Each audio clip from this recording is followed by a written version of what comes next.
What's going on, everybody? It's Dylan, it's Mitch, it's Kev. We're here for the Week 2 recap and Week 3 fantasy football waiver wire talk.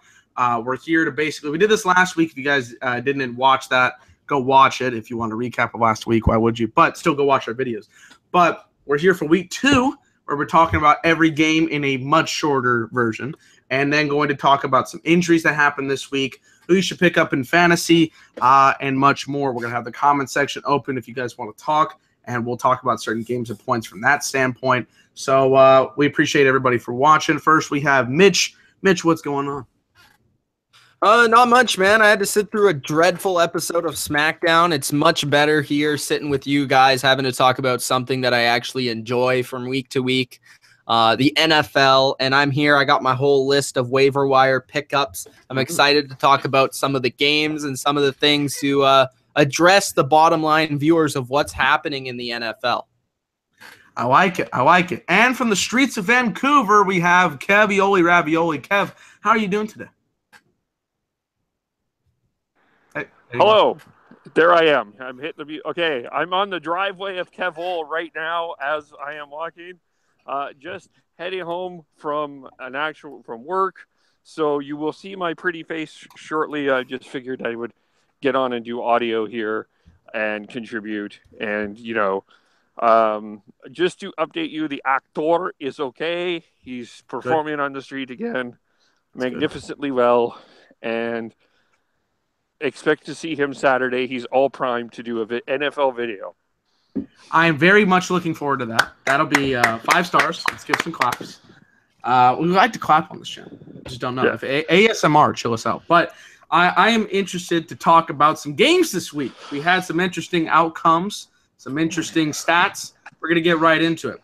And before we do, Dylan, I just want to say, if you're live watching this, make sure you're in the comments section, leaving us comments, whether that's, "Hey guys, you're doing a good job," or if that's questions about fantasy football, questions about the NFL in general, your favorite team, the direction of your favorite team, certain questions. Just make sure you're in there, getting active, because that's what we like to see.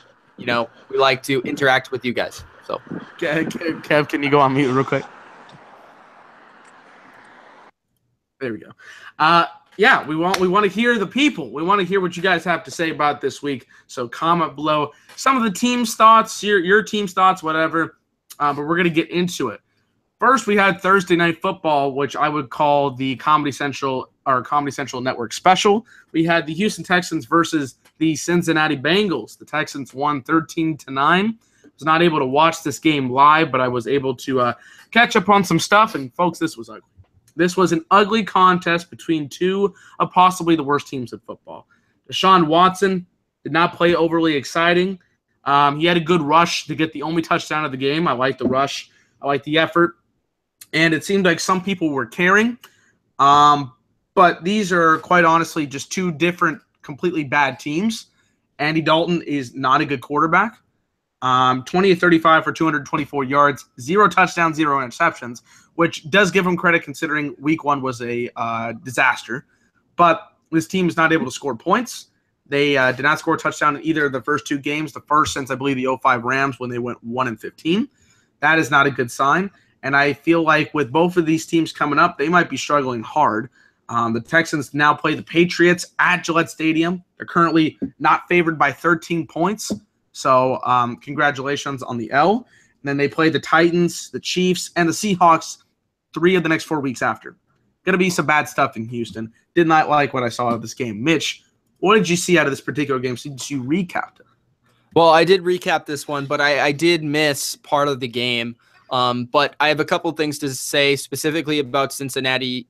Just Andy Dalton, he's bad. I think it's time to move on from Andy Dalton. It's also time to move on from Marvin Lewis. It's time to move on from the head coach, from the quarterback. I think we need a new regime in there. But yes, the Cincinnati offensive line's bad, and that definitely hurts. But the quarterback play needs to be better. Andy Dalton, like I've always said, good quarterback when surrounded by, or a decent quarterback when surrounded by the things that he needs to succeed. Good receiving core, good offensive line, good run game.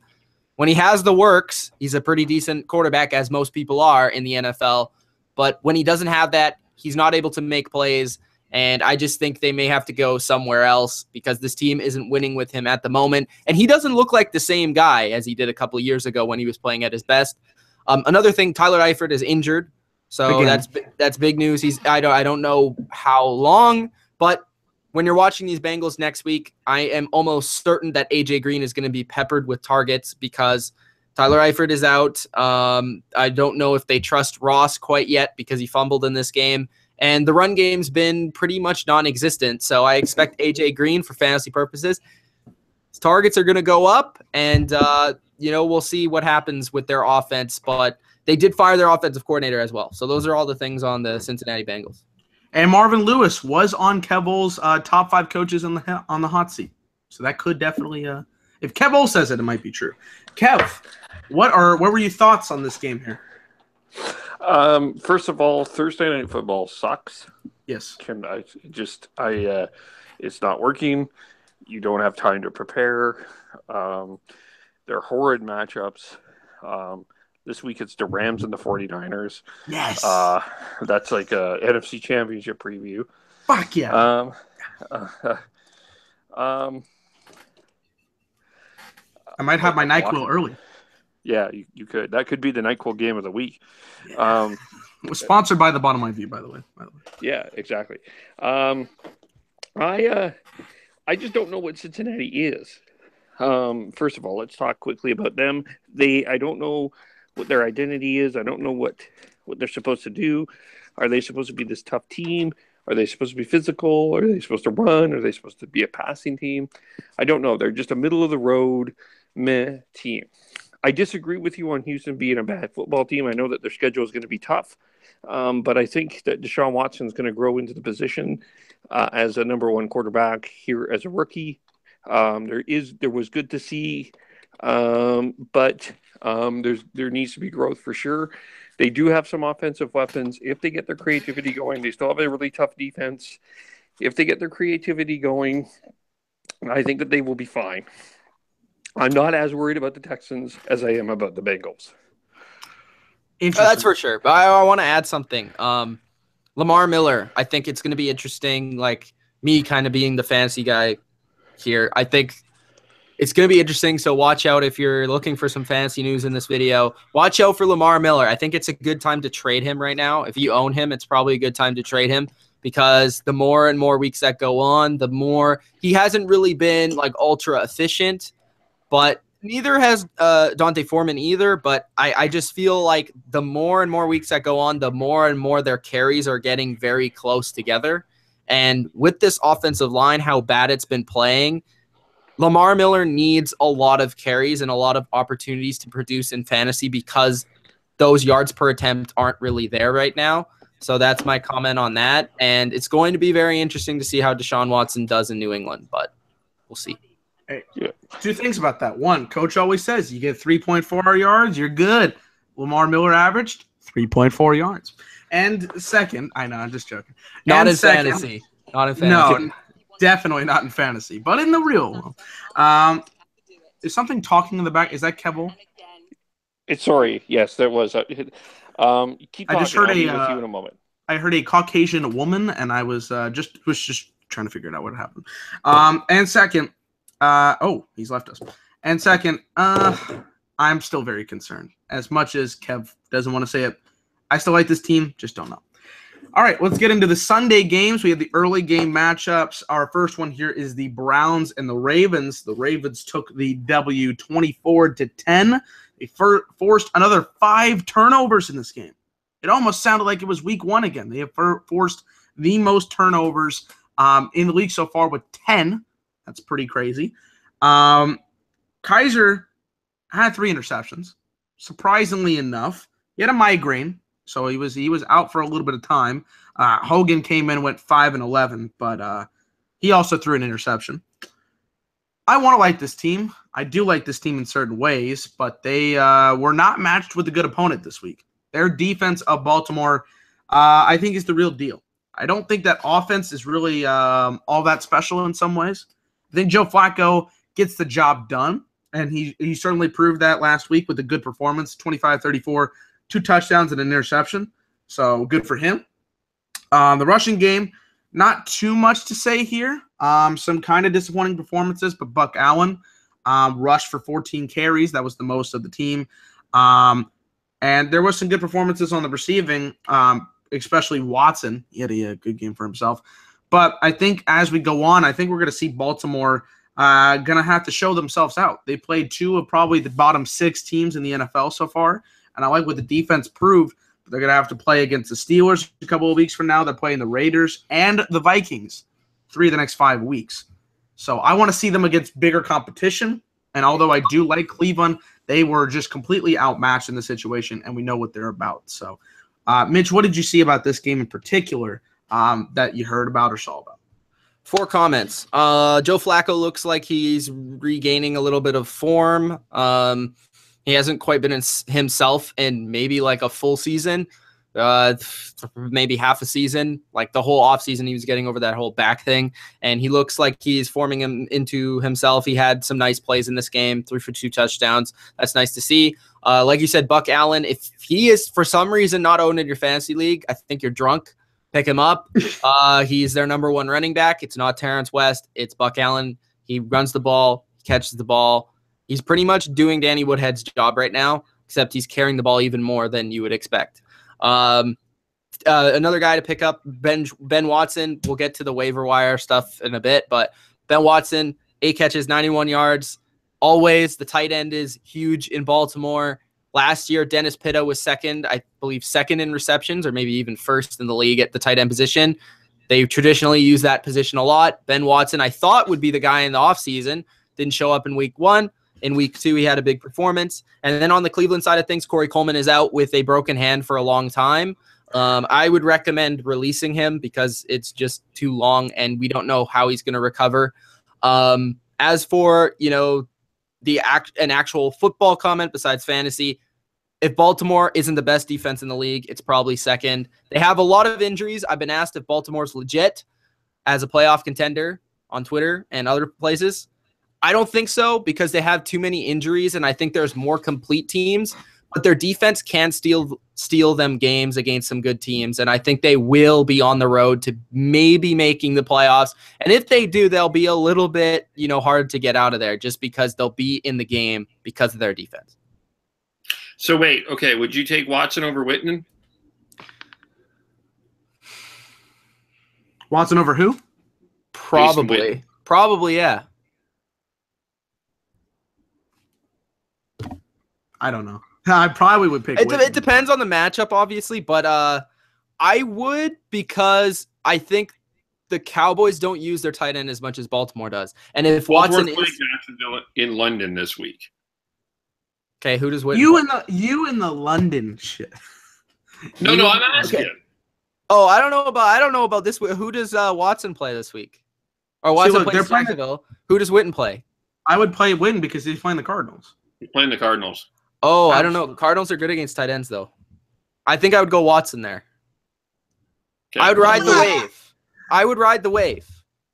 If he sucks, he sucks. But I would ride the wave. 8 receptions, it's pretty good. All right. And one more fantasy question. I'm back, by the way. Did anyone miss me when I was gone? No, not at all. Everybody. There's cries. If you're trading Lamar Miller, expectation to get back. That's a good question. Like if I offered you Lamar Miller, what would you be willing to give me up? That's a broad question, Kev, because it depends on who's on your team. It's a good question, but it depends on who's on your team. So I think you should be trading Lamar Miller right now so you can get the maximum value out of him because I think his value is going to decline as the weeks go on. But I would probably be looking to get a couple of guys that aren't like necessarily huge stars right now, but could be like maybe like a Carson from Seattle. And if you could pair him up with like a Willie Snead or something, and you could do a deal like that, that would be nice. Or like an Alvin Kamara. Like these players that I think are going to, in a couple of weeks, be kind of like the head honcho of their offense, like the big guys. and then maybe with another piece. Like Willie Snead is going to be a big part of the Saints. He's just suspended right now, and people aren't really paying attention to him. I would trade him for Buck Allen. Who else? I don't know. It depends on what team and like stuff like that. But yeah, I think I would probably, just because their offense is so bad right now that, I mean, Lamar Miller's probably still a startable player, but I just think you could probably get some players with bigger upside too. Interesting. That was a good question though. I enjoyed that question. I can't answer because my fantasy team is garbage this year. I don't know how I won this week. I don't know how I'm even 1-1 in that league. I don't know. Bro, me and you play next week, and if I lose, I'm dead. Trey, you sent me like 15 trades, bro. Just decide on the one trade you want to send me, and that's it. Okay? And you're not getting Antonio Brown. Trade me Antonio Brown, Kev. He hasn't sent me shit. Trey, talk to me, your entire team. I will do it. Bro, I will trade you Deshaun Watson and Larry Fitzgerald for Antonio Brown. Okay, next game. Okay. Bills Panthers. Do you even need to talk about this game? I only want to bring up 2 points. I have a comment about this game. Okay. A, the Panthers defense is going to win them football games because in the first 2 weeks they've given up a combined 6 points. B, their offense is broken. Like Matt Hardy version 1 broken. There's nothing fundamentally sound. Like there's some good players, right? But if Cam Newton can't throw the ball correctly and make big plays like he used to, like 2 years ago, this is terrible. He got sacked 6 times too. It's not a healthy stat either. So the Panthers defense might win them 3 or 4 more games, but this team is going under 500 with that offense. Comments. I'll quickly say before Kev goes, Bills Panthers. Greg Olsen is injured. Yes. So expect some uptick for Benjamin and McCaffrey in the passing game. And defensively, I believe in them. I don't believe in the Panthers because I think there's 2 teams in their division that's already better than them.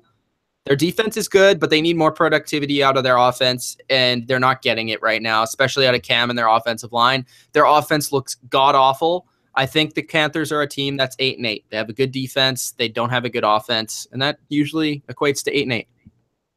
Yeah, don't fall for the myth of the Panthers being 2-0. Like, this defense is great, but they played the 49ers and the Bills, with all due respect to the 49ers.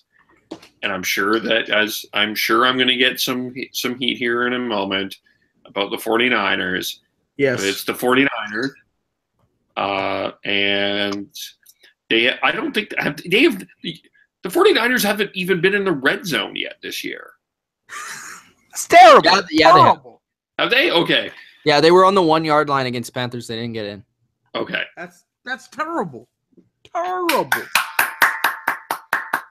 Horrible. Okay. Next game. I'm gonna make I gotta make fun of this guy.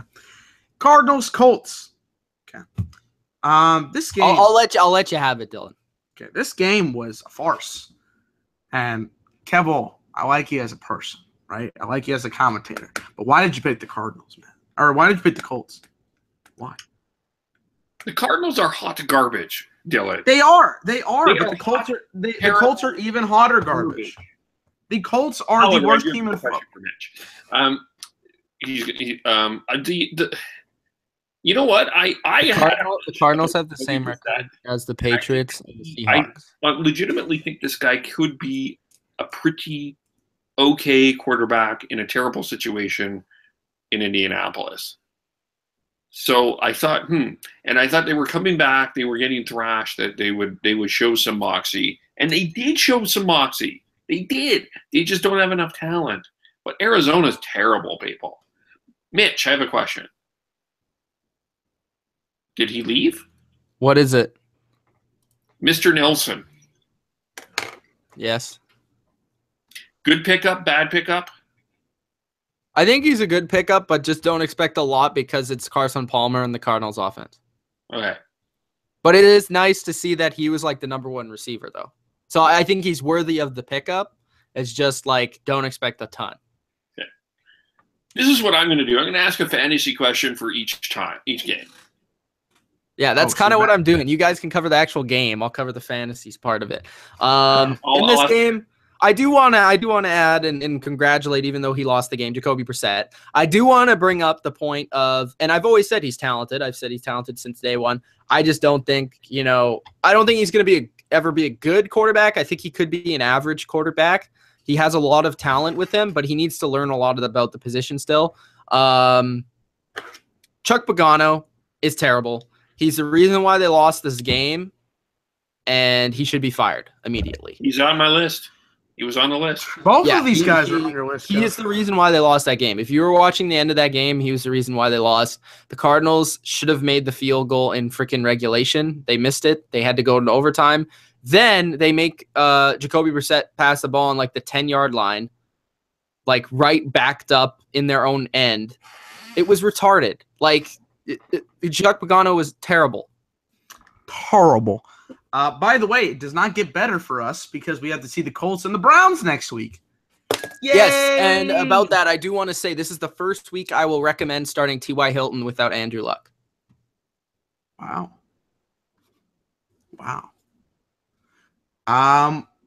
There's nothing more to say about this game. This game's trash. Next game, Titans versus Jaguars. I almost picked the Jaguars because I wanted to see that defense, but man, did Tennessee respond. 37-16. They put up the numbers, but in surprisingly interesting ways, right? It wasn't even until the second half. It was 6-3 after the first half. But then Derrick Henry had a 17-yard run. Delaney Walker had a 1-yard run. How do you pronounce this? Jono Smith? I'm going to say that incorrectly. Had a 32-yard pass from Marcus Mariota. Jalston Fowler had a 3-yard run. I was shocked, guys, because I didn't expect this game to be high scoring, especially after the first half. Mariota didn't have a great game. 15-27, 215 yards, a touchdown, interception. Not flashy numbers. That gets you about exactly half of the passer rating in the NFL. Derrick Henry, pretty solid game. 92 yards, a touchdown on 14 carries. I would say that's a pretty productive day. Receivers mostly didn't do much, but they got the job done. And the defense stepped up. Jacksonville still has what I believe the worst quarterback in the league. I understand that there are older quarterbacks that are very, very bad that we'll get to. We actually already talked about one of them. We kind of skipped him over. Retire. We'll talk about Mr. Retire later on. But let's talk about stop playing football, Mr. Blake Bortles. 20-34, 223 yards, 1 touchdown, 2 interceptions. Going into the half, he had a passer rating of 0.7. 0.7, people. Terrible. This team is not good on the offensive side of the ball. Allen Robinson being hurt for the rest of the season is a awful thing for them to happen. Allen Hurns had a good game, so if you started him, good job. 82 yards, a touchdown, good stuff. Marquise Lee got a lot more receptions. That's good, but folks, this team is not good. They are playing the Jets in 2 weeks, so they're guaranteed at least one more victory, and the Bengals as well. But don't see many opportunities for this team to grow, and not very good stuff. So Texans get a big victory, big bounce-back victory. What do you guys think about this game? To me, I don't know what to make of the Titans. They had a terrible game against Oakland. They had a terrible first half against Jacksonville. They put it all together. So maybe they're on the right track. Mitch, what do you do with DeMarco Murray? You hold on to him right now. He's injured. I still think he's the better running back than Henry, so I still believe in DeMarco Murray, but you obviously got to be aware of that situation because Henry is going to get the football if Murray is hurt. So, and if he continues to succeed, they're going to give him the ball even more. So just don't. I think he's still a guy worth having on your team, and you're probably not going to get enough for him in a trade because people look at him and they're like, oh, he's old now and he's not going to get the ball. But eventually when he gets back in it and he's healthy, he'll get the ball. He'll be at least 50-50 split. If not, he'll be the starter again. So we'll see. He can just do more things than Henry right now. He can catch, he can run, and I still think he's a better runner. So that, people have a different opinion on that, but yeah.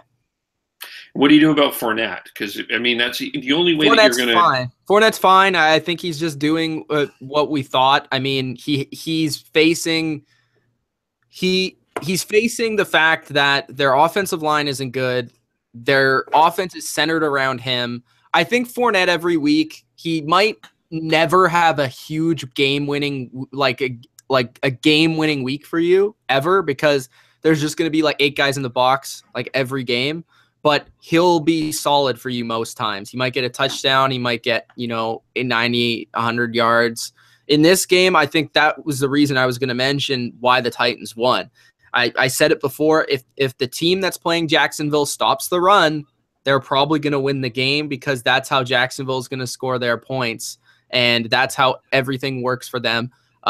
In terms of their receivers, I think it's worth picking up both of their receivers. Marquise Lee and Allen Hurns are both worthy of being picked up, mostly because they have no one else to throw the ball to, like literally no one else. It's those 2 guys and no one else. And when they are losing in games like this, Blake Bortles has shown in the past that he can put up fantasy points with his receivers. He's not good in real life, but in fantasy land, he can give, some people some value. So interesting points there. Good to know on the fantasy side. Next game we have is the Eagles and the Chiefs. This is one of my more anticipated games of the week, because the Eagles had a good first week performance. They showed some good things, and the Chiefs probably had the best performance of week 1. So I was like, what are these 2 teams going to bring to the table? Is one going to falter? Is one going to collapse? Is one going to stand out about the rest? And for, this is a pretty competitive game overall, honestly. I mean, these teams were going back and forth up until about the 4th quarter. And then we realized the Kansas City defense is for real. I know they gave up 20 points, but they were putting in the work. They were making this Philadelphia team struggle to do something. And Hunt, another big game. 13 carries, 81 yards, 2 touchdowns. I know that mostly came in the second half, but right now he's the NFL MVP. I'm just putting that out there. Carson Wentz, I think he did good, but he struggled at times. 25 of 46, that's 21 incompletions. Not very good. 333 yards, very good. 2 touchdowns, good. And an interception, very hard interception, but still. He also ran. He was their leading rusher. He was their leading rusher. 4 rushes for 55 yards. Good stuff. Darren Sproles got 10 carries. He's also their leading rusher on the season as well. That's also depressing. But it's good for him to get production that wise. Darren Sproles had 48 yards. Zach Ertz was the king when it came to the receivers for Philadelphia. 97 yards, including that bobbling, tip catch from the defender. Alshon Jeffrey had a bounce-back game. 7 receptions for 92 yards and a touchdown. So, again, just kind of a struggle week 1. I was surprised he got a lot of this production done against the Chiefs, but good for him. Aguilar was one guy I was pretty sure was going to fall back after week 1. 1 catch for 9 yards. The defense of Kansas City did well. Alex Smith pretty much played the game that I was expecting him to play week 1. 21 of 28, 251 yards and a touchdown. The guy throws short balls, threw a couple of deep balls, but against Philadelphia and their front 7, he was getting pressured a lot. Kareem Hunt throughout the first, he had a 53-yard run, which mostly got those yards, but still had 2 touchdowns, which is productive. Travis Kelce, big standout after week 1, disappointing the league in week 1 in fantasy football. 103 yards with 8 catches and a touchdown. Good for him. Played really solid. Connolly got in there, but Tyreek Hill was shut down to almost a minimum. Kansas City defense is the real thing. I like to see what this team is doing. And the Eagles played solidly enough, and I think their front 7 is top 5 in the NFL. But we're going to see as they get down the line. I think they will have an easy next couple of weeks, though, because they play the Giants, the Chargers, and the Cardinals. So interesting stuff to look forward to. What did you guys see in this game here? For me, like you said, I think the Eagles' defensive line, their front 7, was really the story of this game. The reason why this game was close. They put constant pressure on Alex Smith. He wasn't able to do a lot, thus creating Tyreek Hill can't run down the field very far because the quarterback's going to be sacked by the time he turns his head. Kareem the Dream, like you said, MVP right now and MVP of fantasy. And if you have him, you're really, really, really happy. And don't trade him. Don't trade him because Andy Reid has proven with his running backs that they consistently do well in fantasy football. So don't trade him. Just you think he's doing good now, just leave him because he'll probably be pretty consistent throughout the year. He might never do week 1 ever in his career again, but he'll still be good. The Chiefs defense, I think they're bend but don't break. I still would like to see them do a little bit like more things in terms of a little bit more aggressive. Like they've given up 20 plus points both weeks now. I know that they played 2 good teams, but I want to see a little bit more dominance out of them, even though that's like nitpicking, probably the best team in the league right now for the Chiefs. You got to congratulate them on that. What else do I want to talk about? The Eagles run game. Their Eagles run game. They're not going to be successful unless they actually have LeGarrette Blount go into power formations and they just say, hey, we have like three tackles on the field. We have a fullback. We have 2 tight ends, and we're just going to pound the ball up the middle. That's the only way LeGarrette Blount's going to be successful. He's not going to be successful in a single back. He's not going to be successful running stretch runs. You might as well just have Darren Sproles back there. The only time, the Patriots would use LeGarrette Blount the best way, and that was just at power formations, just running him downhill. Like, that's what he's good at. Just let him do that, and that's how you're going to create a run game. And, again, Carson Wentz is trying to do everything himself. I think he's a really underrated quarterback at this point in time. He actually is very kind of Ben Roethlisberger-ish, kind of a little bit more athletic, a little smaller. And I'm a big believer in the Eagles right now. Just because of that front 7, because of Wentz, I think they're the best team in the NFC East right now at this moment. Yeah, there was a lot I really like about the Eagles, but kudos to the Chiefs, doing great. If they're not number 1, they're number 2 in your power rankings, I think, right now, depending on your perspective. So don't trade Kareem Hunt, Mitch says. What do you do with Alex Smith? You can pick him up as a backup, but don't expect anything fantastic. It's Alex Smith. We know what we have in him. If he has a good matchup, you can play him. But if you're streaming QBs, then you can look at Alex Smith. Yeah, for sure. But I wouldn't count on him to be a weekly starter. Yeah. No, I have him as my backup to Tom Brady, and I will not bench him for Tom Brady except for the bye week. So, next game we have a little segue is the Patriots and the Saints. Patriots played at New Orleans and beat the shit out of them, honestly. 36-20.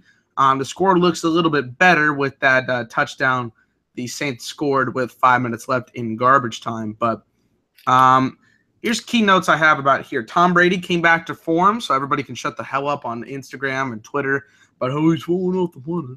30-39, which is almost or more than 75%.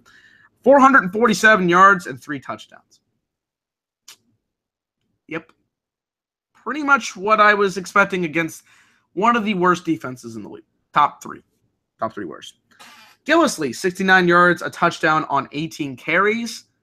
Not great production, but solid production for the New England rushing team. And considering I believe that's more yards than week 1, that's good. He just didn't have 3 touchdowns. Rob Gronkowski back in form and back on the injured list. 6 catches, 116 yards, a touchdown. Great production if you're a fantasy guy. Me, because I had Tom and Rob on week 1, and they faulted very heavily there. But he's questionable with the groin injury. I don't know how that's going to be. If he misses only 1 week, it's fine because they're playing the Texans. But this is a nagging thing I'm having a concern with Rob. James White, 8 catches for 85 yards, good stuff. Chris Hogan, 78 yards, a touchdown, good stuff. A lot of injuries. There was like 2 receivers at the end of this game. Hopefully everybody gets back into form. There was actually only 1. Really? Went down to 1. Brandon Cooks. They were at the end of this game. They were playing. They had 3 tight ends on the field and a receiver. And when they wanted to pass, they would have James Devlin at receiver. That's it's pretty garbage. That's awful. Hogan's hurt? Hogan got hurt during this game, but came back. Oh, okay. Okay, he has like a nagging like knee injury. Gronk is supposed to be okay. He has a groin injury and he's supposed to be back again this week, but it's kind of like a minor injury and they're already winning by a lot, so they kind of just let him not play anymore. Dorsett got hurt. I don't exactly remember what it was. I didn't even remember this happening until later. I don't know if it was a concussion or if it was like ribs or something. I don't exactly remember, but he played really well. I just want to mention that. He had 3 catches for 68 yards. He nearly had a touchdown, but he seems to be getting, he made some nice catches. He was open. He's a burner, and it's nice to see if they need to call upon him some more. Of course, Danny Amendola didn't play in this game, but that, they didn't really need him. James White, again, one of the most underrated players in the NFL, 8 catches, 85 yards, very reliable. Tom Brady actually called him one of his favorite teammates he's ever had. Chris Hogan played a good game, bounced back from last week. It was very nice to see Gronk be physical, aggressive. They ran this same in pattern with him like 4 times for like 4 first downs, and nobody could cover him. So that was nice to see. Defensively, I thought there was some parts where they were a little iffy. They gave up some big plays, but just like the Vikings, I think they played a very similar style. The Saints are going to move the ball a little bit, especially at home, and they're going to move it between the 20s. But once you get there, you got to stop them, and that's what they did. They were definitely very good against the run, which they weren't last week. Some guys I thought played well. I thought Dietrich Wise played really well. Trey Flowers played another good game. McCourty. Eric Rowe was actually getting some more starter time in this game, so that was interesting. And they were just overall playing a lot more of base defense, which we didn't see in week 1, so that was nice to see. New Orleans perspective, I'm going to say this. Drew Brees, he's not a top 5 quarterback right now. I'm sorry. He's just a little too old. I think he's a great quarterback still. He's somewhere in the top 10. I just don't think he's a top 5 guy anymore. He missed a couple of throws. He still looks like he had a great game, but a lot of this is coming and padding at the end of the game. And he had another, long drive touchdown to Kobe Fleener at the end. They need to give Mark Ingram the ball more. Adrian Peterson is not good. Elvin Kamara was good in this game. I thought he was one of the only guys that was consistently winning matchups. And defensively, I can probably say nobody on the entire Saints team, other than Cameron Jordan, I think played good. Fantasy-wise, pick up Alvin Kamara if you haven't already. Get rid of Adrian Peterson. Not to me, Trey. New England, I would try and trade for Gillislee if you could. James White is, if he's out there for some reason, pick him up. Chris Hogan, I think you could probably trade for him right now. Brandon Cooks. If somebody is selling low on Brandon Cooks, definitely go out. He only had 2 catches for 37 yards, but that was the Saints' only focus in this entire game, was for Brandon Cooks not to catch anything. So it was actually pretty funny. But yeah, those are my thoughts on fantasy. Not a lot, but Sean Payton needs to be fired. I know that I know he's an offensive wizard, but he's had 5 defensive coordinators. Kev, can I say I watching this game, I've already realized, but in this game I realized even more the genius of Sean Payton offensively. Sure, but it's also time for them to go in a different direction. It's not working. I know. He would be great in Dallas. I know, but wherever he goes, he's gonna light it up. I'm just saying. Yeah, but his defense. You would be bowing down to the priest himself if Sean Payton became the offensive coordinator of the Seahawks. I would be bowing down to the priest if Dylan Villa became the offensive coordinator of the Seahawks, but that's an entire different point, right? I'd be a good offensive coordinator. I just don't think so. I'd be fucking. Do things called the forward pass. I've heard of this. We don't do this in Seattle. The forward pass. I think I've got that concept almost down to a T. Yeah. John Heisman has taught me a lot. Something I've heard of called shotgun. Have you heard of shotgun? I watched a lot of Denver games, so I know Omaha. Yeah. Okay. They're still doing that shit. We'll talk about that. I understand he's an offensive genius, but I look at this New Orleans team and they focus so much on their offense. I know that's their identity, but this defense you can't score 40 points a game. It's garbo. It's pretty garbo, honestly. Like, you can't win 42-35. Nope. But I mean, we've seen this for like what, 6-7 years. Yeah. Every Saints game, I have to take a look. I would probably say 2 or 3 games a year they score under 14 points, and the rest are just they score a lot, but they don't know how to come in to the clutch. You know, they score a lot of points, but they give up a shit ton. So, next couple of games I want to get to pretty quickly because there's not a whole lot to talk about. Vikings Steelers. Steelers won 26-9. I think this would have been a better game for sure if Sammy Biscuits had played. Case Keenum played decently enough, 20 for 37, 167 yards, but didn't do a whole lot. Dalvin Cook was almost manhandled by the defense of the Pittsburgh Steelers. 12 carries for 64 yards, so not terrible production, but not great either. Their receivers were not able to do anything basically on most part to Case Keenum. Steelers defense played well. I know TJ Watt came out of the game, but Ben Roethlisberger didn't have a bad game. Le'Veon Bell is continuing to struggle in the rushing game. I know he had 87 yards, but that was on 27 carries. So I don't know how I really feel about that. That's a lot of freaking carries for that little amount of yards. And receiving-wise, Martavis Bryant had a good game with only 3. I mean, he only had 3 receptions, but 91 yards and a touchdown. That's still a win. I want to see what Minnesota comes back with Sam Bradford, and I think they will be better. Hopefully he comes back next week because they're playing the Buccaneers. As for the Steelers, they are playing, if it wants to load for me. The Steelers, why is this not loaded? I'll figure it out in a minute. But here they go. They're playing the Bears. So I think that'll be another easy victory for them. But have a couple of games later on in the season I think will be a little more difficult. What do you guys think about this one particular game? Mitch, would you trade Le'Veon Bell? Wow. No. It's too risky right now. It's too risky. No, I wouldn't trade him. I think the Steelers' offense is going to get better as the year goes on. I think they're just getting their feet under them right now. I think Le'Veon Bell, like he's obviously didn't have training camp, so I think the more games and more reps he has is going to be better for him as opposed to worse. But it was nice to see Martavis Bryant back with that touchdown, 91 yards. Defensively, can't say much. You know, they were playing a crappy quarterback in Case Keenum. I would have watched this game in full if Bradford was there because I think this would have been a very competitive game.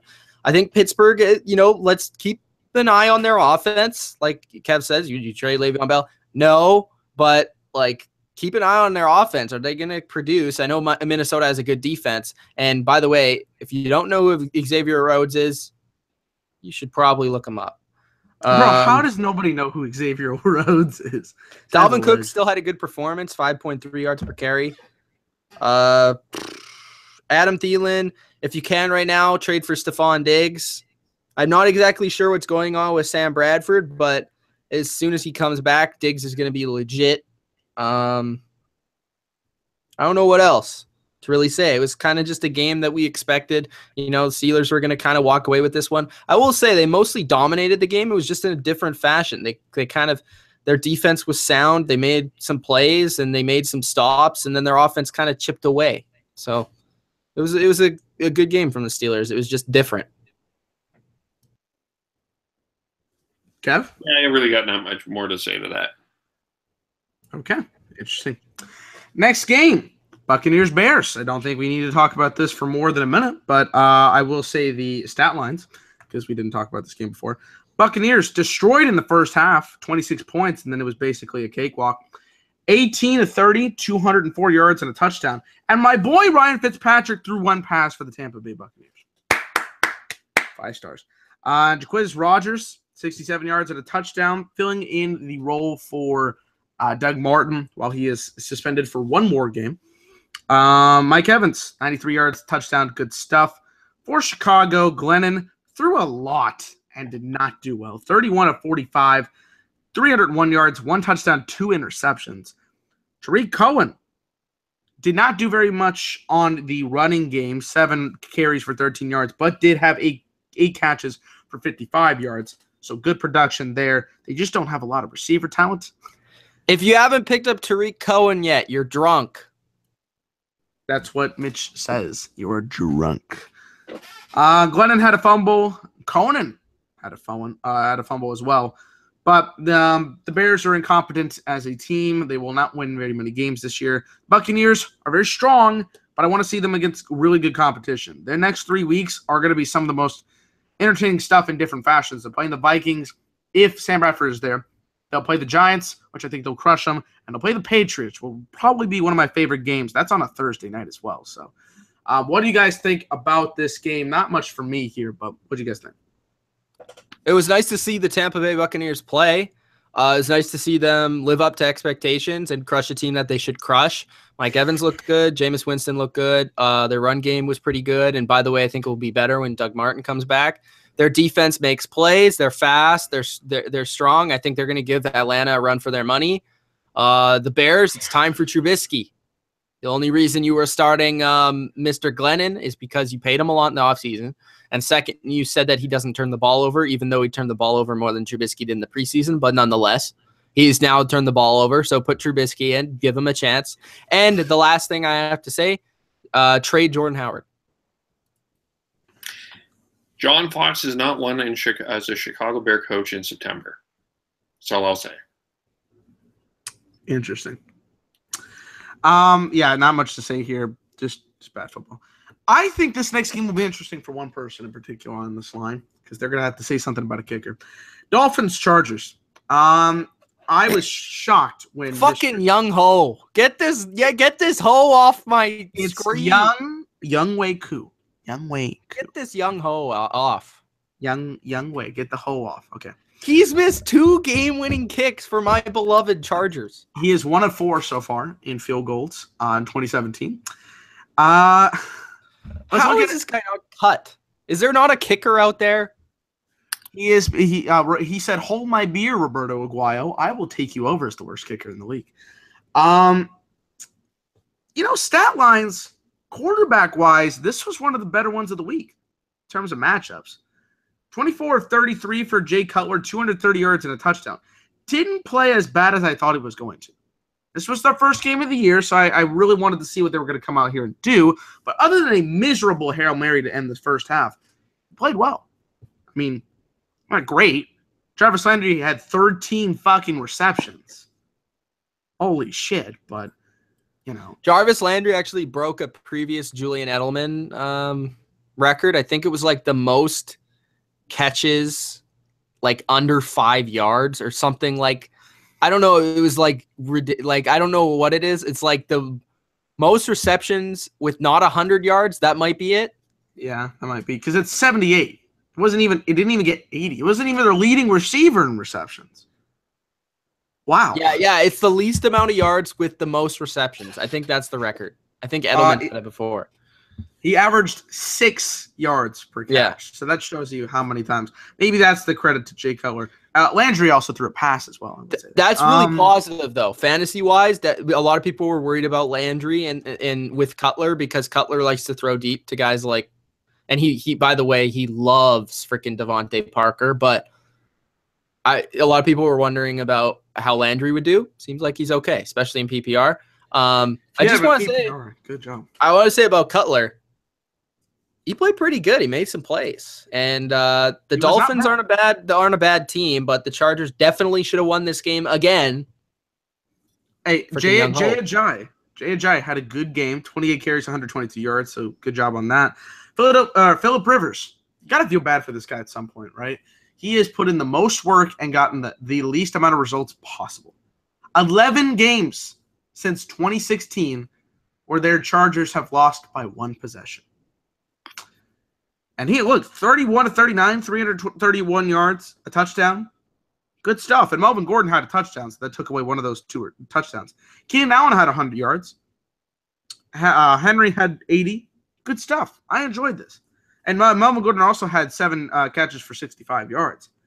But Young Wei, let's get this man out of the game because he is not a good kicker. He has ruined 2-0 start for the LA Chargers. Terrible stuff. What do you guys have to say? What does Kev have to say? I know what Mitch said. I feel bad for the Chargers because they should be 2-0. Realistically, they've put themselves in positions to win. I feel bad for Mitch because he's angry at Co. I feel bad for Co because Young Wei Koo. Koo, the poor guy. We don't care about pronouncing his name. I feel bad about that. I'm still not sold on the Dolphins. I'm going to wait to see more, but I do think J.H.I. is legit, and I'll give him that. But I don't believe in Jay Cutler. I'm sorry. I just still don't believe in Jay Cutler. He had a good first performance. I'm not going to be as high on him. But you know who I am high on, Kev, and you really do hate this man. Michael Crabtree and the Oakland Raiders. They had a performance. I want you to defend this. I don't know how you will. 45-20. I know it was against the Jets, but Crabtree went off in this game. 6 catches for 80 yards and 3 touchdowns. 3 of Derek Carr's touchdowns were to him. All 3 of them actually were to him. Derek Carr, very solid. 23-28, 230 yards and 3 touchdowns. That's good shit. That is good shit right there, my boy. Rushing wise, Lynch got his first touchdown. Good stuff. Not a lot of rushing yards, but good stuff. Not much to say on the running back side, and I don't think the Jets provided much. McCown didn't play terrible. They scored 20 points. That's good. But the Oakland Raiders put up a lot of stuff here, 45 points. I don't think there's really much more to cover here. Is that Crabtree is a good receiver. Anybody else? Mitch, Jermaine Kearse. 64 yards, 2 touchdowns. Mitch, what do you think about that? So for Jermaine Kearse, I think he's worth the pickup. I think we've seen 2 weeks in a row where he's been successful. He's clearly the #1 target. And the thing about the Jets is they're going to be losing a lot, which means let's pass. And that means free yardage. That means Blake Bortles time for Josh. Is it Luke? Josh? It's Luke. Josh. Luke. It's Josh. I don't know. Okay. Josh, whatever McCown it is, he's going to throw to Kearse because he has no one else to throw to. Comments on this game. It was nice to see the Raiders not play down to their team that they're playing against, not play down to their opposition and actually play a good game and finish it, kind of strong. I mean, their defense let up some points near the end, but it is what it is. It happens. Really awesome to see Marshawn Lynch dancing with the fans. That was cool. Raiders have a good atmosphere there. Raiders look legit. They're one of the top 5 teams right now in football. Their defense is a little bit better. I want to see it against a better offense, but at the same time, they look a little bit better. Michael Crabtree at this moment is better than Amari Cooper. That's all I'm going to say. And yeah, that's pretty much it. Kev. I'm still concerned the Jets got 20 points, but I think that you can be impressed with Oakland. They're a top 5 team right now. I'm happy. It's good to see Derek Carr has come back. That was one of my concerns. Nice to see Lynch doing well too. We'll see if that keeps up. Yeah, I want to see Oakland do some good things, but they did good here. Next game, they're just very saddening here. Cowboys and the Broncos. It was going to be one of the premier matchups. It actually had a rain delay in the middle of it, which I don't think I've seen in a very long time. But the Broncos won in impressive fashion, 42-17. Quarterback-wise, Dak Prescott, 30. I'm just going to let Dylan talk about this. Well, you're going to have to bring up some points. 30-50. I will vent you. 30-50, 238 yards, 2 touchdowns, 2 interceptions, which is half of the interceptions he had last year overall. But he was playing a very solid defense. Trevor Siemian, great game. 22 of 32, 231 yards, 4 touchdowns and an interception. Let me get to my thoughts here. I talked about this I talked about this at some point last couple of days, but here's the thing. The Cowboys defense is awful. I was having very high hopes after playing the New York Giants and stopping them to 3 points. And then I realized the New York Giants are also incompetent. So I don't know what I was expecting. We had a lot of injuries, which is going to take about 40% of the blame here. You know, we had a lot of injuries in this game, so a lot of people that aren't very used to this system had to come in here, and we were already hurting considering the people that we were starting were not all that great to begin with. Nolan Carroll got out of this game twice with injuries, and he's terrible. He's terrible. So we had to play him in with some other guys that have not been here for a very long time. Some guys I was actually pretty surprised to see on the field. A lot of shit happened, and I was not very happy with it. Broncos defense, really good. I know that the people of America are going to make fun of the fact that the Cowboys lost in an embarrassing fashion. But the Broncos defense is going to make a lot more teams suffer this season with their defense. I am telling you that straight up, especially if they're at home. That home field advantage. And I want to say this. It's only going to get better because Shane Ray is not playing right now. Exactly. He's out for 6 games, right? Is that Yeah. That's I think so. So when he gets back, week 7, whatever. I think Von Miller was playing fullback for the Cowboys in this game. That's another thing. I think he was in the backfield like every play. Ezekiel Elliott had 9 rushes for 8 yards. Tom Brady had more rushing yards this week.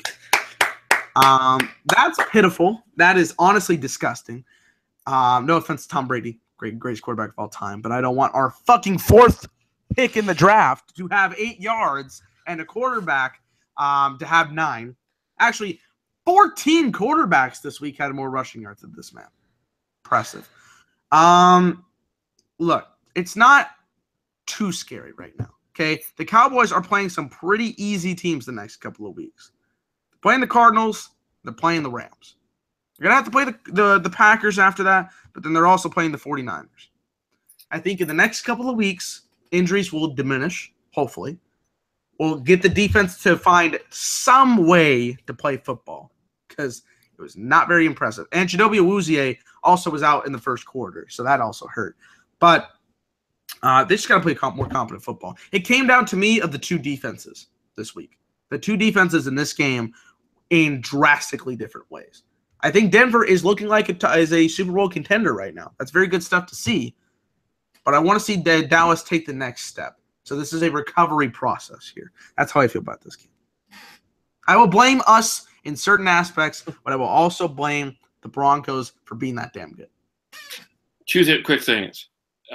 Denver's the best team in the NFL. They're my number 1 pick team. I know that some will disagree and say KC. That's fine. I think you either way you pick is not right wrong. now in week 2, Kansas City. What's that? Right now in week 2, Kansas City. Okay, I have Denver. That's fine.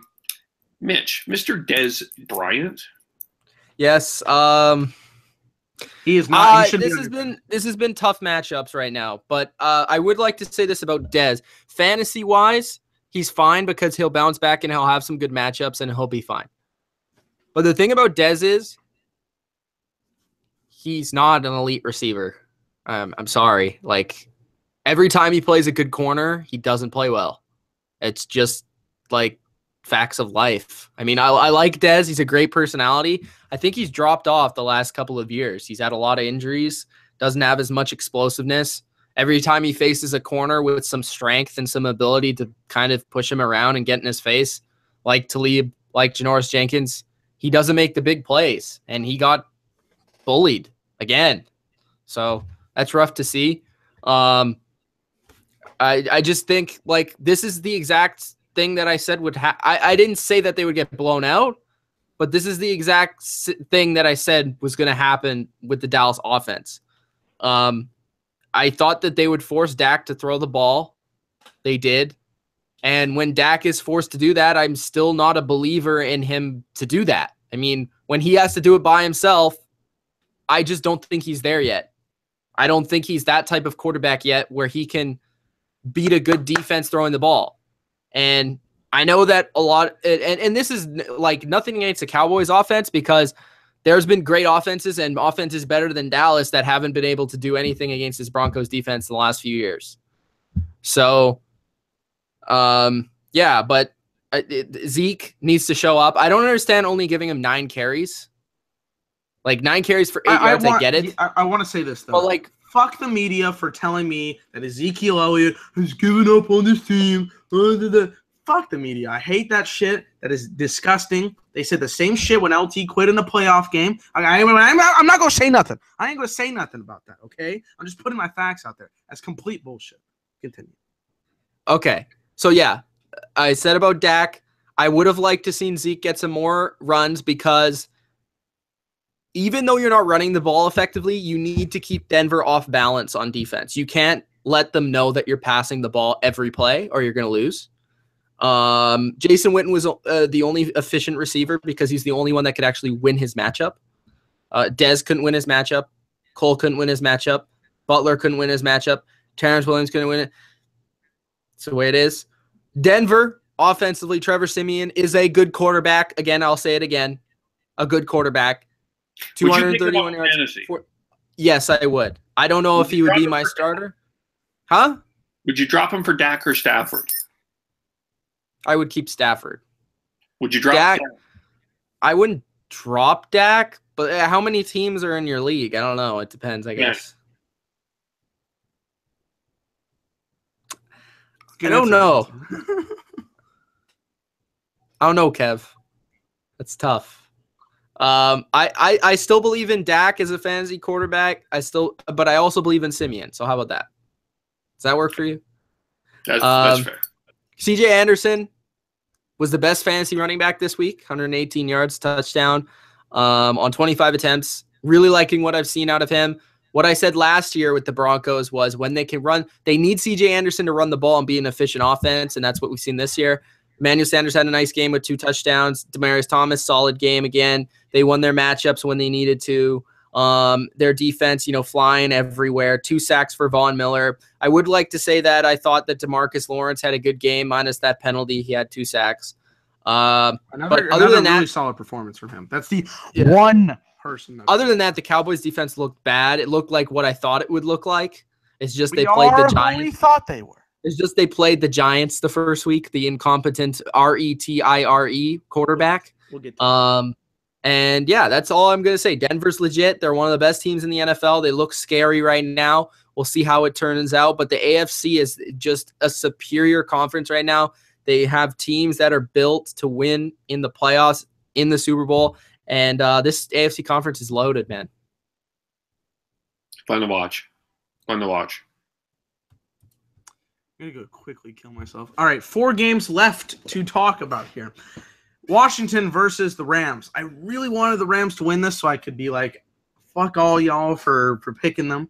But they didn't. They lost by a touchdown. Shit. I picked Washington. I know, everybody did. I picked the Rams. Oh, okay. So I was like, yeah. You picked Jared Goff? Hey, I was believing in that defense, all right? They didn't really come out to true. They didn't come to true fruition. But they tried. They definitely tried. I mean, they almost won this game. 4th quarter touchdown by Ryan Grant. So, just saying. Who? Exactly. Wasn't this guy for Green Bay for fucking years? Kirk Cousins, 18-27, 179 yards, touchdown. Not very efficient, honestly. I mean, it was a decent game, but nothing great. Thompson had that 61-yard run, so that really helped, but he scored 2 touchdowns. So, is he legit fantasy? Mitch, is he legit fantasy? Thompson is legit fantasy in PPR. I wouldn't expect a lot in standard, but he's going to get an odd touchdown, but he's going to catch the ball a lot, and he's definitely their most explosive runner and receiver. So definitely pick him up if you're a PPR league or half PPR. Pick him up.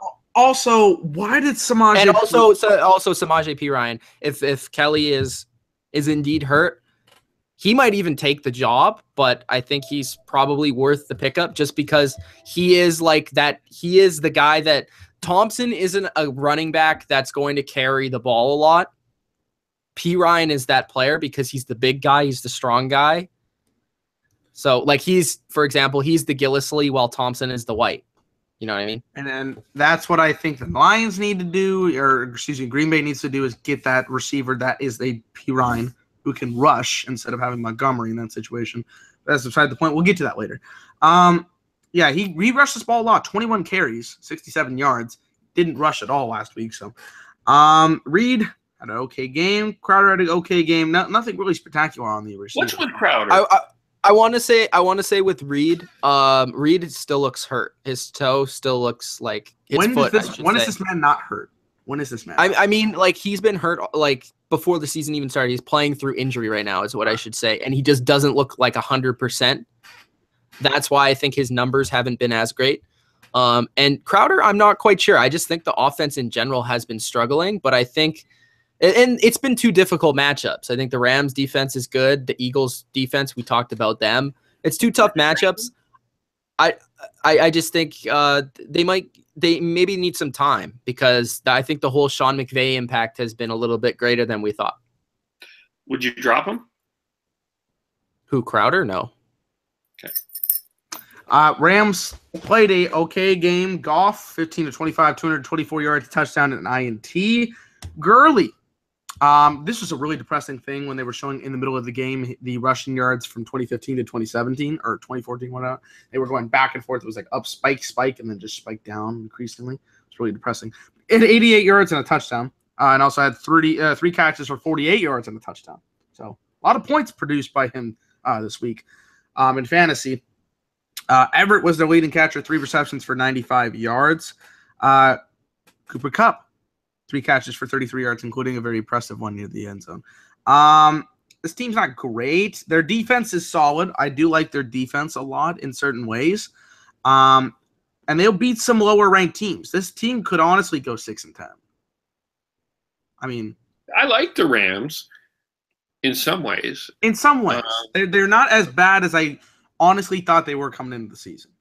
But I don't think a lot of that has to do with their offense. I think their offense is a lot more competent than it's been in the past, and that's a lot to do with Sean McVay and a couple of their new guys that they've added. Like, their offensive line is a teeny bit better. Some of their receivers definitely impact. They haven't had receivers in forever. Now they Sammy Watkins, even though he doesn't have huge numbers, you have to worry about him on the field. Cooper Kupp has been really good, so the Rams do look like a decent team. I mean, you're playing teams like the 49ers later on in the year, the Cardinals, Giants maybe. There could be some Jaguars. There could be some teams they win against. Don't know. Kev? They might be the second best team in the NFC West. Maybe. Honestly, they probably are, considering the other two are just complete dog shit. Let's talk about the two of those teams in that division, though, the 49ers and the Seahawks. Kev, I'm going to need you to explain a lot about this situation. 12-9 Seattle. That wasn't all field goals. One touchdown had the extra point missed by Blair Walsh. Congratulations. I think he's screwing over them multiple times. What is this game? This game, I think, is an anomaly on at this so time. many levels. At this time, I think we should go to the comments, because one Russell Wilson has been in the comments at one point during this video. Yes. He says, hey, how do you think about my performance? The Giants can still play. Atlanta is the best team in the league right now, but the Seahawks, when they get their stuff done, the offense will be. I don't think either of those are true. What's that? Let me defend the Seahawks and give you a perspective on the 49ers. Okay? All right. I'm all ears. I am all ears, Kev. The Seahawks offensive line has had a really tough 7.5 quarters. Their offense is not in sync. Russell Wilson's overthrowing the ball. Receivers are not getting route. Jimmy Graham it's not working. He got hurt a little bit. But the last 4 minutes and 49 seconds, once they got the ball back, that offensive line showed some cohesion. Chris Carson ran the ball, and they put the game away. That's what I'm taking away from the Seattle Seahawks going forward. That's what I think we will see a lot of the Seahawks. It wasn't a high-scoring game, no, but there's things that I feel okay about, not great about, that we're starting to see a positive way. The defense has been pretty much outstanding, even though Richard Sherman was hurt. For the 49ers, I think they're a better team than people are giving them credit for. Carlos Hyde is a beast. Carlos Hyde might be the most underrated running back in the league. And One of the things that they didn't do very well is they didn't use Goodwin a lot. Very fast receiver. Should have probably tested that secondary a little bit more. Maybe they couldn't. But there's a lot to like about the 49ers. I thought Eric Reed showed a lot of guts, and they're going to be good at some point in time.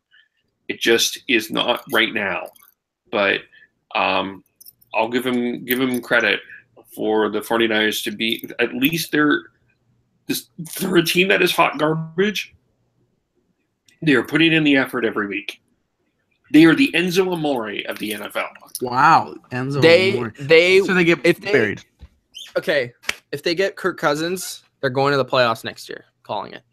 I already told you, not this season. They need a quarterback that's like Matt Ryan-ish talent level, and then they can like work around it. No. But Carlos Hyde, bro, I'm never sitting this guy in fantasy again. I thought he was going to get shut down by the Hawks. I should have never doubted Kyle Shanahan in his run game. No. His run game is always there. Even though they can't score points, the run game is still there. And I'm not sitting Carlos Hyde. And he's really good. He's playing really good. Defensively, San Fran has shocked me a little bit, especially their defensive line in both games, not just against Seattle, which kind of thought that would happen because the Seahawks offensive line looks like doggy doo-doo. Garbage.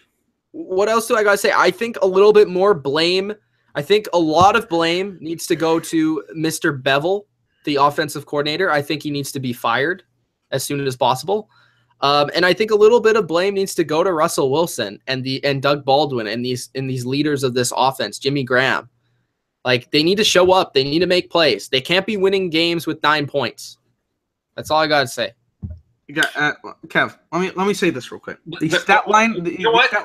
They had more field goals than touchdowns. Obviously, they could have had to come away with some touchdowns. The situation, this game would have been a blowout. They controlled most of this game, but they just have problems from the 10 on. They have problems. That's what their biggest problem. Kev, go ahead, Joe. Kev, you said before the game that they needed to cover the spread. How do you feel now? And they didn't. What do you? You're right. But what I'm taking away though is the ability. They showed something at the end. There's something that we can build on at 1-1 that I'm not as concerned. Brian Hoyer went 15 of 27, 99 yards and an interception, which gets you 1 fantasy point, and they almost beat you. Look, I don't want to rag on this team. I think there are good things about them, but that's not very positive for me. They're going to play the Titans next week, so good luck. Tennessee is actually favored by 2.5 points. Take that bet. I want to see this game. I want to see why that happens. We're going to have one of the worst Sunday Night Football games in the history of Sunday Night Football 2 weeks from now when they play the Colts. But I want to see how that happens. Sunday Night Football, we're going to talk about these two games kind of quickly because we recapped them in both in detail. I know Kev did not get to join either of those, so he'll talk about his thoughts. Packers-Falcons, 34-23 Falcons. I made a video. Recap? Oh, yeah, you were. My bad. But you weren't on for Monday Night Football, so we'll just give our quick free thoughts for everybody that wasn't on those videos. 34-23 Falcons. Matt Ryan did not have to do a whole much, but he threw pretty well in the first quarter. That was good. Devontae Freeman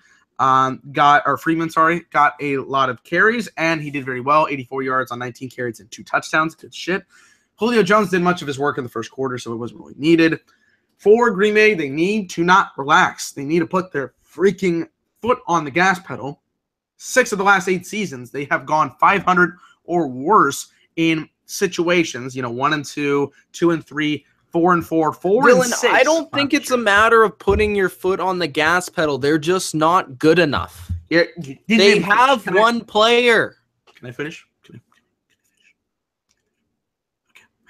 No, because you don't make no sense when you say put your foot on the gas pedal. You got to let me finish. I haven't even put my other team points is out there. better. I haven't even put my points out. Can I put the points out? All right. I made a video on this. I wasn't going to go in much detail, but now I got to because I'm being called out here for for no reason. Aaron Rodgers is their guy, but they have a lot of injuries. They got a lot of injuries in that game. They had Jordy Nelson injured early on. Randall Cobb was injured early on. David Bakhtiari, Brian Bulaga were out before the game even started. When they get healthy, they gotta play this game. They gotta play better. They're gonna play the Bengals and the Packers or the Bears the next 2 weeks, which is going to be, I feel like, easy victories. If they lose those games, they're SOL. They are literally SOL because those are 2 of the 6 worst teams in football. And then you're playing against some pretty good competition, maybe towards the stretch. In some departments, they're actually playing a very easy schedule for about half of that. But it really doesn't make sense to me that this team can't win in certain situations. Their defense is terrible, though. For the Falcons, I'm very happy that this game was produced for them because I want to see good football from them, and they played good football. They're playing the Lions next week, which I think will be an implication for both the Lions and the Falcons going forward as to what their season's going to provide for them. But this was a hard one to watch. It wasn't even that fun, honestly. What do you guys? I mean, give your recaps for whatever the team, the guys that didn't get to see it. The only thing that I didn't say in the video that I'll say now is I think Dom Capers needs to be fired. Don Capers. This team unraveled. They've put too much on Aaron Rodgers, and Dom Capers is a guy that needs to. I don't think Aaron Rodgers has been great. I said that also, but he unraveled. They're relying too much on Aaron Rodgers. This team is a mash unit, and Dom Capers needs to be fired. I've said everything I want to say about the Packers in multiple videos dating back to the offseason and even last year. About the Falcons, I just want to give their defense credit. I don't think a lot of people are giving their defense credit, but their defense is good, and I think it's very improved, and I think especially at home, they're going to be a problem for a lot of teams. So the Falcons are a contender in that NFC, and right now, for me, the best team in that NFC conference, which I think is, like I said, a little bit, not just a little bit, but a lot weaker than the AFC at this moment.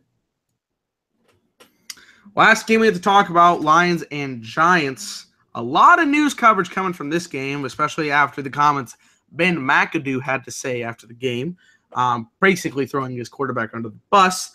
He gets about half the blame. The offensive line gets the other half because the offensive line was boo-boo. Boo-boo. Almost, probably worse than the Seahawks. I didn't think it was possible. Eli Manning went 22 of 32, 239 yards, touchdown, interception. Again, most of those were bubble screens, just little chip passes. Beep, beep, beep, beep. 6 of his passes were to running backs, and these deep balls weren't thrown all that well.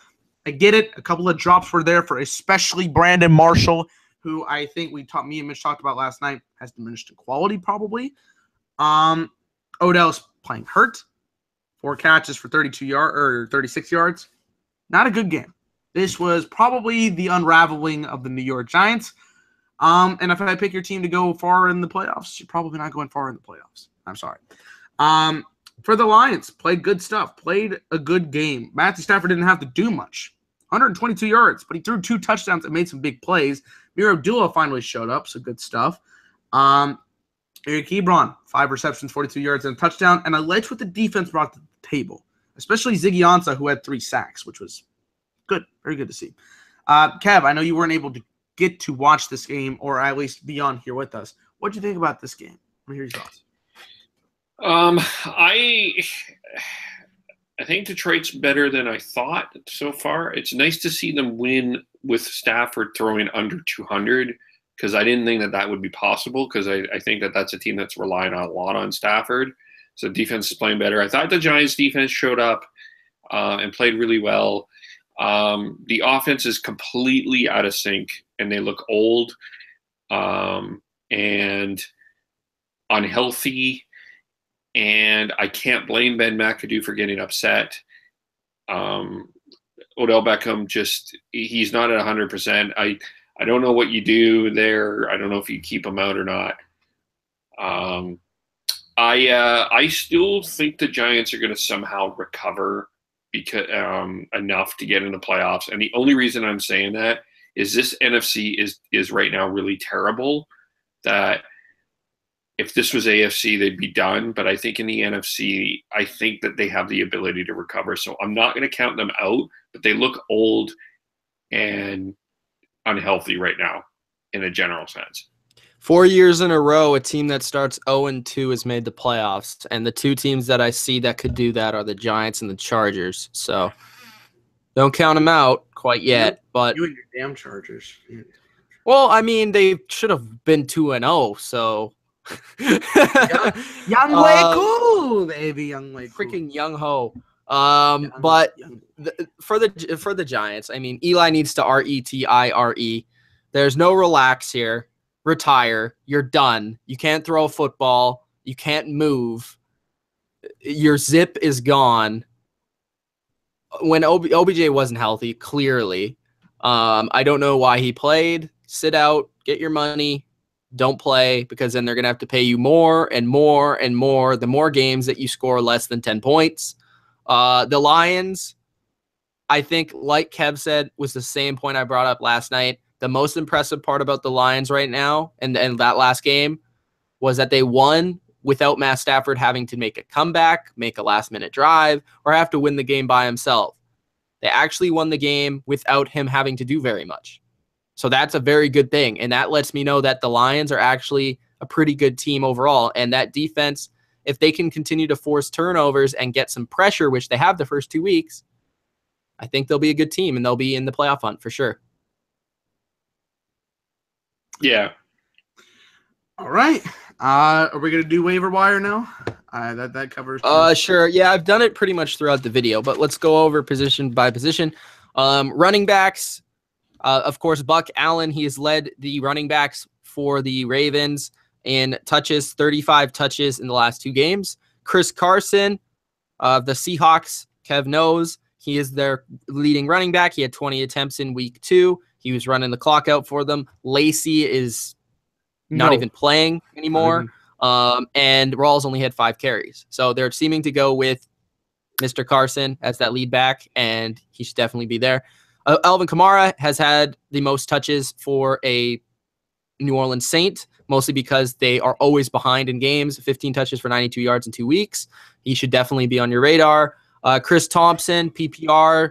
He's the pass back. He had 2 touchdowns this week. He's their most explosive guy. We talked about him. Samaje Perine as well. He's going to be that lead back for Washington as long as Rob Kelly's out. He might even take his job. Had 21 attempts for 67 yards. I think the Washington Redskins are wanting to run the ball a little bit more now. Wide receivers, not a lot out there, but Jermaine Kearse, like I said, 2 weeks in a row, not really a fluke, and the Jets are going to be playing from behind a lot. Rashard Higgins of the Cleveland Browns. This is a guy that I didn't bring up, but he's going to be their number 1 receiver, so somebody has to catch the ball for them. Willie Snead, if he is there and somebody dropped him for some reason, he's definitely going to be an asset for you. Mohamed Sanu of Atlanta, he played a good game this week. I think, it's kind of shifted away from Taylor Gabriel to Mohamed Sanu. Cooper Kupp, if for some reason he's still there, pick him up. Quarterback, streaming-wise this week, if you really need a really, really badly need a quarterback, Deshaun Kaiser is there, who plays the Colts. Jay Cutler, this is not as bad, but Jay Cutler is there and he plays the Jets. That could be a good start for you. And of course, pick up Trevor Siemian. Tight ends, I think Eric Ebron is seeming to get more involved in the offense for Detroit, and I like that offense, so I like having good players on good offenses. Ben Watson, Evan Ingram, and if Jason Witten's still out there, pick up all those guys. Actually, Evan Ingram is one guy that he was like the most impressive player for the Giants offense, so that was nice to see. Ben Watson's going to get a lot of catches and targets in this offense. And defenses, I'm going to look at the schedule real quick like I did last week and then just kind of rattle them off here. But defenses to start this week, I think Thursday night, you could start the Rams. Sunday, I think you could start New England against Houston. You could start either of Baltimore, Jacksonville. You could start Denver. You can start Pittsburgh. I wouldn't touch the Atlanta-Detroit game. You could start Tampa Bay if Case Keenum is playing for the Vikings. You could start Miami. You could start the Eagles, which is probably one of the better ones this week. You could start Eagles and Seattle, or no, not Eagles and Giants play. Eagles or Jaguars? I would go Eagles. Yeah, I would go Eagles as well. And that's pretty much it. Maybe Dallas too, but I just don't trust Dallas at this moment, so I wouldn't. So those are the defenses I would start, and those are the players I would pick up. So there you go. I don't think Mitch just credited Dallas for 1 second.